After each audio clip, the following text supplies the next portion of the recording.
Innal hamdalillah nahmaduhu wa nasta'inuhu wa nastaghfiruh wa na'udzu billahi min shururi anfusina wa sayyiati a'malina. May yahdihillahu fala mudilla lahu wa may yudlil fala hadiya lahu. Wa ashhadu an la ilaha illallah wahdahu la syarika lahu wa ashhadu anna Muhammadan abduhu wa rasuluhu la nabiyya ba'dah. Ya ayyuhalladzina amanu taqullaha haqqa tuqatih wa la tamutunna illa wa antum muslimun. Ya ayyuhan nasu taqu rabbakumul ladzi khalaqakum min nafsin wahidah wa khalaqa minha zawjaha wa batha minhuma rijalan katsiran wa nisaa'a wattaqullaha alladzi tasaaluna bihi wal arham innallaha kana 'alaikum raqiba.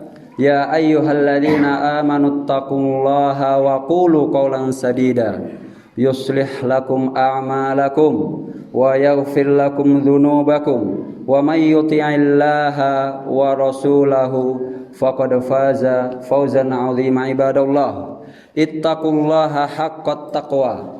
Laqad thabata 'anil nabiy sallallahu alaihi wasallam min hadithi Ali bin Abi Thalib radhiyallahu anhu ma akhrajahu al-Hakim wa sahhahahu annahu sallallahu alaihi wasallam qala ad-du'a silahul mu'min wa imaduddin wa nurus samawati wal ard. Ibadallah, hadirin jamaah Jumat rahimakumullah, telah datang hadis Nabi sallallahu alaihi wasallam dari Ali bin Abi Thalib radhiyallahu anhu yang dikeluarkan oleh Al-Hakim dan disahihkannya bahwasanya Rasulullah sallallahu alaihi wasallam bersabda, doa adalah senjata seorang mukmin dan tiang agama dan cahaya langit dan bumi. Ibadallah, doa adalah senjata seorang mukmin. Namun ketahuilah bahwa kehebatan suatu senjata itu tergantung kepada orang yang memegang senjata. Tidak hanya sekedar senjatanya saja, tapi siapa di balik senjata itu. A man behind the gun. Ini bukan tentang senjata, bukan hanya sekedar tentang senjata, tapi siapa yang di balik senjata itu. Dan ini bukan hanya sekedar tentang doa, tapi siapa yang melantunkan doa tersebut. Al-Imam Ibnul Qayyim rahimahullah menjelaskan dalam bab ini di dalam kitabnya Ad-Da' wad Dawa bahwasanya beliau rahimahullah berkata, al-ad'iyatu wat ta'awudzatu bimanzilati silah was silahu bidaribihi la bihaddihi faqat. Ta'awud dan doa-doa itu berkedudukan seperti halnya senjata, seperti halnya pedang. Tetapi kehebatan pedang itu tergantung kepada yang memegangnya, bukan hanya sekedar tajamnya saja. Ya, tajamnya pedang itu sangat berpengaruh dalam peperangan. Namun apabila pedang yang tajam dipegang oleh orang yang lemah, maka pengaruhnya juga lemah.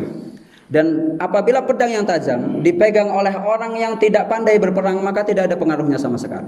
Namun apabila ada pedang yang tajam dipegang oleh orang yang pandai dalam berperang dan dipegang oleh orang yang handal dalam peperangan, maka pengaruhnya sangat luar biasa dan sangat besar. Beliau rahimahullah Al-Imam Ibnul Qayyim melanjutkan bahwasanya apabila pedang tersebut pedang yang sempurna, tidak ada cacatnya, kemudian lengan yang memegang tersebut adalah lengan yang kuat, lengan yang memegang pedang tersebut adalah lengan yang kuat serta tidak ada penghalangnya, maka pedang itu dapat mengalahkan musuh dan membasmi apa yang di depannya. Syekh Abdul Razak Al-Badr hafizahullah menjelaskan perkataan Ibnul Qayyim ini. Maksud dari pedang yang sempurna dan tidak ada cacatnya adalah doa-doa yang ma'thur dari Nabi sallallahu alaihi wasallam.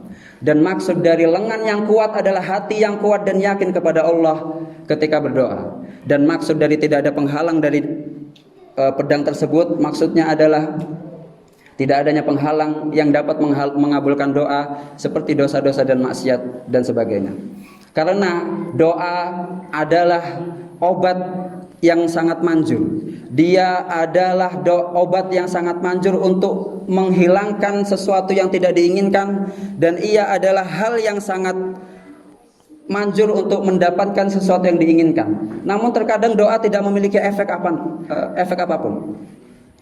Doa tidak memiliki efek apapun apabila terjadi 3 perkara. Salah satunya, yang pertama, apabila orang tersebut berdoa dengan doa-doa yang dibenci oleh Allah, seperti doa yang memiliki kezaliman, seperti doa yang memutus silaturahim, maka doa-doa yang seperti ini tidak akan dikabulkan oleh Allah. Yang kedua, mungkin saja orang yang berdoa memiliki hati yang lemah, tidak yakin apakah doa tersebut dikabulkan oleh Allah atau tidak. Maka hal ini seperti halnya busur panah yang ditarik sangat lemah. Akhirnya anak panah yang keluar juga akan lemah. Dan yang ketiga, bisa jadi doa itu tidak terkabul karena ada penghalang dari dosa-dosa dan maksiat atau makanan-makanan haram atau kezaliman kepada sesama hamba. Maka apabila 3 hal tersebut berada dalam suatu doa, maka doanya tidak akan terkabul. Namun apabila doa tadi terkumpul 3 syarat tadi, yaitu doa yang yakin, doa yang tidak dibenci oleh Allah, dan doa yang tidak ada penghalang dari dosa dan maksiat, maka doa tersebut akan bisa dikabulkan oleh Allah Azza wa Jalla. Ibadallah, apabila doa tersebut dilantunkan dengan keyakinan dan tidak ada namanya dosa yang mengiringi doa tersebut, dan doa tersebut dibaca oleh orang dalam keadaan yakin bahwa Allah akan mengabulkannya, maka doa tersebut akan dikabulkan. Bahkan doa tersebut dapat merubah takdir. Laqad tsabata 'anin Nabi sallallahu alaihi wasallam ma rawahu Ibnu Majah wa sahahahu Al-Albani annahu sallallahu alaihi wasallam qala ud'ullaha wa antum muqinuna bil ijabah wa alamu annallaha la yaqbalu du'aan min qalbin ghafilin lahin. Hadis Nabi sallallahu alaihi wasallam yang dikeluarkan oleh Al-Hakim dari sahabat Tsauban radhiyallahu anhu dan disahihkan oleh Al-Albani, bahwasanya Rasulullah sallallahu alaihi wasallam bersabda, berdoalah kalian dalam keadaan yakin bahwa Allah akan mengabulkan doa kalian, dan ketahuilah bahwasanya Allah tidak akan mengabulkan doa yang berasal dari hati yang lalai. Asy-Syaikh Muhammad bin Shalih Al-Utsaimin menyebutkan dan menjelaskan bahwasanya seseorang harus berdoa dalam keadaan yakin, tidak boleh berdoa dalam keadaan ragu-ragu, seraya mengatakan dalam hatinya, kira-kira Allah mengabulkan doaku atau tidak. Dan tidak boleh juga seseorang berdoa dalam keadaan insya Allah, seperti mengatakan Allahumma ghfirli in syi'ta, ya Allah ampunilah aku apabila engkau berkehendak. Maka seseorang harus berdoa dalam keadaan yakin dan berdoa dalam keadaan penuh keyakinan bahwa Allah akan mengabulkan doa tersebut. Dan katakanlah Allahumma ghfirli, karena ketika doa tersebut dalam keadaan yakin, maka doa tersebut akan dikabulkan oleh Allah Azza wa Jalla. Al-Imam Ibnul Qayyim melanjutkan bahwasanya apabila doa-doa tersebut dan doa-doa yang dipanjatkan oleh hamba tadi sudah dibacakan dan dilantunkan dalam keadaan yakin, maka ia akan dapat merubah takdir. Seperti qaulullah azza wa jalla fi kitabihil karim, yamhullahu ma yasha'u wa yuthbit wa indahu ummul kitab, bahwasanya Allah menghapuskan beberapa takdir sesuai kehendaknya, dan Allah menetapkan beberapa takdir atau tidak dihapuskan sesuai dengan kehendaknya. Wa indahu ummul kitab, dan di sisi Allah lah ummul kitab atau lahul mahfuz. Ali bin Abi Thalib radhiyallahu anhu ketika membaca ayat ini, beliau menyebutkan, innalillahi azza wa jalla kitabaini, kitabun fis sama'id dunya tanduru fihil malaikah fatatanazzalu bil rizqi wal qatri wa qabdir ruh. Bahwasanya Allah memiliki 2 kitab. Yang pertama, kitab yang berada di langit dunia, yang mana yang kitab yang ada di langit dunia ini dapat dilihat oleh malaikat, yang dimana di dalamnya tercatat rizki seseorang dan kapan diturunkan hujan dan beberapa hal yang lain. Fahadzal ladzi yamhullahu ma yasha'u fihi wa yuthbit, dan inilah kitab-kitab yang ada di langit dunia inilah yang dapat dihapus oleh doa dan juga dapat ditambah oleh doa. Sementara kitab-kitab yang ada di Lauhul Mahfuz, takdir yang ada di Lauhul Mahfuz tidak akan dapat berubah dan hanya Allah yang tahu. Seseorang apabila berdoa dalam keadaan yakin, maka ia akan dapat merubah takdir. Contohnya yang disebutkan oleh Asy-Syaikh Abdus Salam Asy-Syu'air, bahwasanya apabila seseorang sudah ditakdirkan memiliki rizki yang sedikit, namun apabila ia berdoa, rizkinya akan bertambah. Dan apabila ia tidak berdoa, rizkinya akan tetap sedikit atau bahkan berkurang. Dan contoh lain, apabila seseorang sudah ditetapkan umurnya sekian, umurnya pendek misalnya, namun ia berdoa dan menyambung tali silaturahim dan berbakti kepada kedua orang tuanya, Allah akan menambah umurnya. Dan apabila tidak melakukan itu semua atau bahkan berdurhaka kepada orang tuanya, maka umurnya akan tetap pendek atau bahkan berkurang.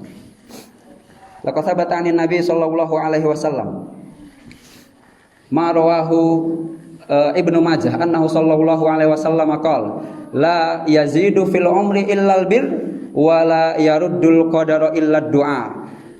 Rasulullah sallallahu alaihi wasallam bersabda bahwasanya tidak ada yang menambah umur kecuali perbuatan baik, seperti halnya menyambung tali silaturahim, berbakti kepada orang tua dan lain sebagainya. Dan tidak ada yang dapat merubah takdir kecuali doa. Maka apabila doa seseorang sudah dalam keadaan yakin dan dikabulkan oleh Allah, maka sesuatu yang tertulis dalam kitab di langit dunia itu dapat berubah. Namun kitab takdir-takdir yang berada di Lauhul Mahfuz itu tidak akan berubah. Ibadallah, sesungguhnya Allah menyuruh kita untuk selalu berdoa kepadanya, dan Allah marah apabila kita tidak berdoa kepadanya. Allah senang apabila diminta dan Allah marah apabila tidak diminta. Beda halnya dengan manusia. Apabila manusia diminta, ia merasa kesulitan, merasa kesusahan, atau bahkan ia marah.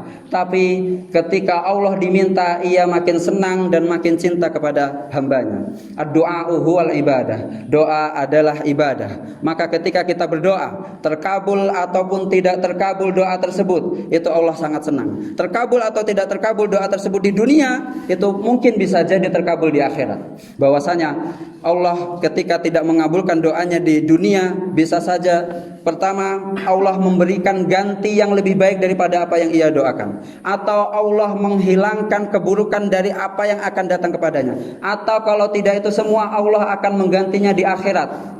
Allah akan memberikan pahala yang banyak dari doa-doa yang tidak terkabul di dunia. Maka hendaklah bagi kita untuk selalu berdoa kepada Allah dalam keadaan yakin. Hadza aqulu ma tasma'un wa astaghfirullah li wa lakum wa lisairil muslimina jami'an fastaghfiruhu innahu huwal ghafurur rahim.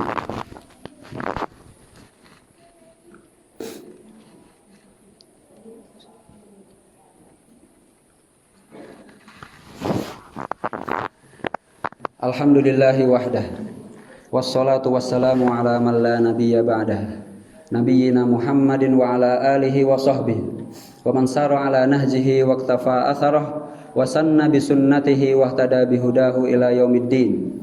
Ibadallah, ittaqullaha haqqat taqwa wa man yattaqillaha yaj'al lahu makhraja wa yarzuqhu min haitsu la yahtasib wa man yattaqillaha yaj'al lahu min amrihi yusra wa man yattaqillaha yukaffir anhu sayyi'atihi wa yu'dhim lahu ajra. Wa'lamu anna khairal hadithi kitabullah wa khairal hadi hadi Muhammad ibn Abdullah salawatullahi wa salamuhu alaihi wa syarrul umuri muhdatsatuha wa kullu muhdatsatin bid'ah wa kullu bid'atin dolalah wa kullu dolalatin finnar. Ibadallah, i'lamu annallaha la yaqbalu du'aan min qalbin ghafilin lahin. Dan ketahuilah bahwasanya Allah tidak akan mengabulkan doa dari hati yang lalai. Maka seseorang ketika berdoa hendaklah berdoa dalam keadaan yakin dan menggabungkan antara lisan dan hatinya. Tidak hanya sekedar mengucapkan lisan saja, tapi hatinya tidak tahu apa yang ia doakan, atau mungkin tahu artinya tapi tidak yakin bahwa Allah akan mengabulkan doanya. Asy-Syaikh Abdus Salam Asy-Syu'air hafizahullah, beliau menjelaskan bahwasanya orang ketika berdoa itu ada 3 macam. Yang pertama, orang yang berdoa hanya sekedar lisannya saja, sementara hatinya tidak memikirkan apa yang ia minta dalam doa. Hatinya memikirkan hal yang lain. Maka hal seperti ini doanya tidak akan dikabulkan. Yang kedua adalah orang yang berdoa dan ia menggabungkan antara lisan dan hatinya. Hatinya memikirkan apa yang ia doa, apa yang ia minta dalam doanya, maka hal seperti inilah yang akan dikabulkan doanya. Yang ketiga adalah orang yang berdoa dalam hatinya. Maksudnya ia mengagungkan Allah dalam hatinya. Ia mengakui kebesaran Allah dan mengakui kefakiran dirinya dan kebutuhan dirinya oleh Allah. Inilah yang disebut dengan zikir hati. Maka apabila seseorang sudah menggabungkan antara lisan dan hatinya ketika berdoa, dan ia yakin bahwa Allah akan mengabulkan doanya ketika berdoa, dan ia meyakini dan menyadari bahwa dirinya sangat lemah, tidak ada yang bisa membantu dan mengabulkan doa, dan tidak ada yang bisa mengangkat permasalahan ini kecuali Allah, maka hal inilah yang doanya dikabulkan. Dan ketahuilah, ini adalah sebab-sebab doa, dan di samping itu ada sebab yang lebih besar daripada ini semua. Dan apabila sebab ini dilakukan dan dilaksanakan oleh seorang kafir, maka doanya akan dikabulkan. Ya, doa orang kafir akan dikabulkan, yaitu doa dengan muttor, yaitu doa dalam keadaan terpaksa, terpepet, dan meyakini bahwa tidak ada jalan lain kecuali ini. Doa orang kafir akan dikabulkan. Amma yujibul muttarra idza da'ah. Allah Azza wa Jalla berkata dalam kitabnya, siapa yang akan mengabulkan doa-doa orang yang muttor, doa-doa orang yang kesulitan, doa-doa orang yang terpepet ketika berdoa. Doa orang muttar adalah doa yang terpepet. Ia mengagungkan Allah dan ia menghilangkan rasa kebutuhan kepada hamba. Ia tidak butuh kecuali hanya kepada Allah. Syekh Sa'ad bin Turki Al-Khoslan, beliau menjelaskan dalam ceramahnya bahwasanya doa muttar adalah seperti orang yang hampir tenggelam di tengah lautan. Ia sendirian, tidak ada yang dia lihat di kanan ataupun di kiri kecuali ombak. Maka ketika itu ia hampir tenggelam. Maka ketika itu hatinya langsung tergantung kepada Allah, dan ketergantungan kepada makhluk ketika itu hilang, karena ia tidak ada harapan. Gak mungkin di tengah laut tidak ada orang di sana ia berharap untuk minta tolong kepada sesama manusia, gak mungkin. Maka ketika itu terputuslah semua ketergantungan kepada makhluk, dan ia hanya bergantung kepada Allah. Maka doa ketika itu berada dalam puncak keikhlasan. Ia menghilangkan hatinya kecuali hanya untuk Allah. Ia mengkosongkan hatinya kecuali hanya untuk Allah. Tidak ada sama sekali harapan kepada makhluk, dia hanya berharap kepada Allah. Maka ketika itulah yang dimaksud dengan doa muttar. Bahkan apabila seseorang kafir melakukan doa dan berdoa kepada Tuhannya dalam keadaan muttar, maka doanya akan terkabul. Doa orang kafir akan terkabul. Qala Syekh Shalih Al-Utsaimin rahimahullah, doaul muttalli mustajabun walau kana min kafir, wa doaul mazlumi mustajabun walau kana min kafir. Amma ta'abbudu lillahi bi sholatin wa nahwiha fahadhihi la tuqbalu illa bi ikhlasin wa islamin. Asy-Syaikh Muhammad bin Shalih Al-Utsaimin rahimahullah, beliau menjelaskan bahwasanya doanya orang muttar itu pasti terkabul, walaupun dari kafir, walaupun dari seorang kafir, maka akan terkabul. Dan doanya orang yang terzolimi pasti akan terkabul, walaupun dari seorang kafir. Namun apabila beribadah seperti sholat dan lainnya, maka hal ini tidak akan terkabul dan tidak akan diterima kecuali dengan syarat ikhlas, Islam atau mutaba'ah. Syekhul Islam Ibnu Taimiyah rahimahullah berkata, amma ijabatus sa'ilina fa'am fa innallaha yujibu da'watal muttarri wa da'watal mazlumi wa in kana kafiron. Syekhul Islam Ibnu Taimiyah berkata bahwasanya Allah akan mengabulkan doa-doa orang yang muttar dan doa-doa orang yang terzolimi, walaupun yang berdoa orang kafir. Maka bagaimana pendapat kalian apabila yang berdoa muttar itu seorang muslim? Apakah mungkin Allah tidak mengabulkan doanya? Namun permasalahannya adalah kebanyakan dari kita malas untuk berdoa, atau mungkin hanya berdoa sekedar lisan-lisannya. Ia mengatakan Allahumma inni as'aluka ilman nafi'an, tapi hatinya sama sekali tidak terdetik bahwa ia meminta ilmu. Rabbana atina fid dunya hasanah wa fil akhirati hasanah. Lisannya berucap tapi hatinya pergi kemana-mana. Seperti itulah kebanyakan dari kita. Padahal Ketika kita berdoa dalam keadaan yakin, dalam keadaan muttar, maka doa-doa apapun yang kita panjatkan akan terkabul oleh Allah. Dan janganlah seorang muslim, apalagi penuntut ilmu, malas dalam berdoa. Umar bin Khattab radhiyallahu anhu berkata, saya tidak mengkhawatirkan doaku terkabul atau tidak. Tetapi yang aku khawatirkan adalah apakah aku selalu bisa berdoa atau tidak. Karena apabila Allah telah memberikan kepadaku taufik untuk selalu berdoa, maka jawaban dari doa itu pasti dekat. Jawaban dari doa itu pasti dekat. Maka selalulah berdoa, tidak perlu khawatir apakah doa kita terkabul atau tidak. Dan sepatutnya seseorang memiliki waktu khusus untuk berdoa. Waktu khusus untuk berdoa, entah di sepertiga malam atau di antara azan dan iqamah atau waktu-waktu khusus yang lainnya. Maka apabila seseorang memiliki waktu khusus untuk berdoa dan berdoa dalam keadaan yakin di waktu yang mustajab dan semua sebab-sebab itu digunakan untuk berdoa, maka Allah akan mengabulkan doa-doa hamba tersebut. Ibadallah, inna allaha amarakum bi amrin bada'a fihi bi nafsihi wa thanna bi malaikatihil musabbihati bi qudsihi wa lam yazal qailan aliman inna allaha wa malaikatahu yusholluna 'alan nabi ya ayyuhalladzina amanu shallu 'alaihi wa sallimu taslima Allahumma shalli 'ala Muhammad wa 'ala ali Muhammad kama shallaita 'ala Ibrahim wa 'ala ali Ibrahim wa barik 'ala Muhammad wa 'ala ali Muhammad kama barakta 'ala Ibrahim wa 'ala ali Ibrahim innaka Hamidum Majid. Allahumma ighfir lil muslimina wal muslimat wal mu'minina wal mu'minat al ahya'i minhum wal amwat ya qadiyal hajat. Allahumma a'izzal islam wal muslimin. Allahumma a'izzal islam wal muslimin. Allahumma a'izzal islam wal muslimin wa adhillash syirka wal musyrikin. Allahumma adhillash syirka wal musyrikin. Allahumma inna nas'aluka ilman nafi'a wa rizqan tayyiba wa amalan mutaqabbala. Allahumma ati nufusana taqwaha wa zakkiha anta khairu man zakkaha anta waliyuha wa maulaha.